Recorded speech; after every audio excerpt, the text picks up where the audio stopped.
بسم اللہ الرحمن الرحیم۔ تمام ناظرین اور سامعین کو حسنین خان کا خلوص بھرا سلام۔ میں ہوں حسنین خان اور آپ دیکھ رہے ہیں 14 ستارے یوٹیوب چینل۔ پیارے دوستو، ایک نیک شخص کسی بادشاہ کے پاس نصیحت کرنے کے لیے بیٹھا کرتا تھا اور وہ اس سے کہا کرتا تھا کہ اچھے لوگوں کے ساتھ ان کی اچھائی کی وجہ سے اچھا سلوک کرو، کیونکہ برے لوگوں کے لیے ان کی برائی ہی کافی ہے۔ ایک جاہل درباری کو اس نیک شخص کی بادشاہ سے اس قربت پر بہت حسد تھا، تو اس نے اس کے قتل کی سازش تیار کی اور بادشاہ سے کہا کہ یہ شخص آپ کو بدبودار سمجھتا ہے اور اس کی دلیل یہ ہے کہ کل آپ اس کو اپنے زیادہ قریب کیجیے گا۔ جب یہ آپ کے قریب ہوگا تو وہ اپنی ناک پر ہاتھ رکھ لے گا تاکہ آپ کی بدبو سے بچ سکے۔ بادشاہ نے اس سے کہا کہ تم جاؤ، میں خود اسے دیکھ لوں گا۔ یہ سازشی وہاں سے نکلا اور اس نیک شخص کو اگلے دن اپنے گھر دعوت پر بلا کر لہسن کھلا دیا۔ وہ نیک آدمی وہاں سے نکل کر بادشاہ کے پاس آیا اور حسب عادت بادشاہ سے کہا کہ اچھوں کے ساتھ اچھا سلوک کرو، کیونکہ برے کو عنقریب اس کی برائی ہی کافی ہوگی۔ تو بادشاہ نے اس سے کہا کہ میرے قریب آؤ۔ وہ قریب آیا تو اس نے اس خوف سے اپنی ناک پر ہاتھ رکھ لیا کہ کہیں بادشاہ لہسن کی بو نہ سونگھ لے۔ تو اس بادشاہ نے اپنے دل میں سوچا کہ فلاں آدمی سچ کہتا تھا۔ اس بادشاہ کی عادت تھی کہ وہ کسی کے لیے اپنے ہاتھ سے صرف انعام دینے کا ہی فرمان لکھا کرتا تھا، لیکن اب کی بار اس نے اپنے ایک گورنر کو اپنے ہاتھ سے لکھا کہ جب میرا خط لانے والا یہ شخص تمہارے پاس آئے تو اسے قتل کر دینا اور اس کی کھال میں بھوسا بھر کر میرے پاس بھیج دینا۔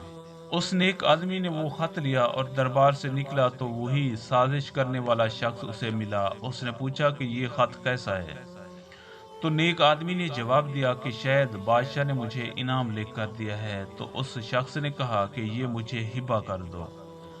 تو اس نیک آدمی نے باخوشی کہا کہ یہ تم لے لو۔ پھر جب وہ شخص خط لے کر عامل کے پاس پہنچا تو اس عامل نے اس سے کہا کہ تمہارے خط میں لکھا ہے کہ میں تمہیں قتل کر دوں اور تمہاری کھال میں بھوسا بھر کر بادشاہ کو بھیج دوں۔ اس نے کہا کہ یہ خط میرے لیے نہیں ہے، میرے معاملہ میں اللہ عز و جل سے ڈرو تاکہ میں بادشاہ سے رابطہ کر سکوں۔ تو گورنر نے کہا کہ بادشاہ کا خط آنے کے بعد اس سے رجوع نہیں کیا جا سکتا، لہٰذا عامل نے اسے قتل کر کے اس کی کھال میں بھوسا بھر کر بادشاہ کو بھیج دی۔ پھر وہی نیک شخص حسب عادت بادشاہ کے پاس آیا اور اپنی بات دہرائی کہ اچھوں کے ساتھ اچھا سلوک کرو۔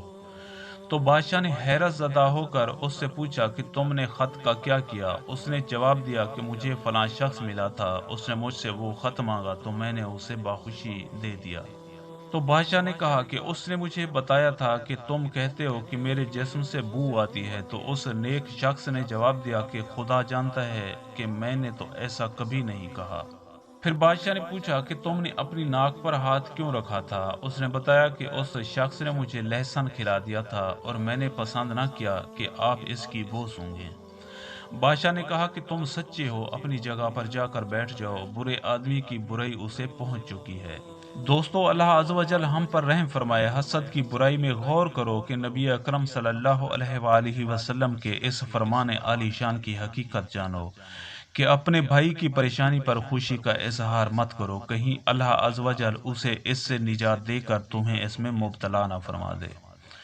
پیارے دوستو، ہم امید کرتے ہیں کہ آپ کو ہماری یہ ویڈیو اچھی لگی ہو۔ اگر آپ کو ہماری یہ ویڈیو اچھی لگے تو پلیز آپ ہمارے چینل کو سبسکرائب اور اس ویڈیو کو لائک ضرور کیجیے۔ اب ہمیں اپنی اگلی ویڈیو تک کے لیے اجازت دیجیے، اس دعا کے ساتھ کہ اللہ پاک آپ کو اپنی حفظ و امان میں رکھے۔ اپنا بہت زیادہ خیال رکھیے گا۔ شکریہ، خدا حافظ۔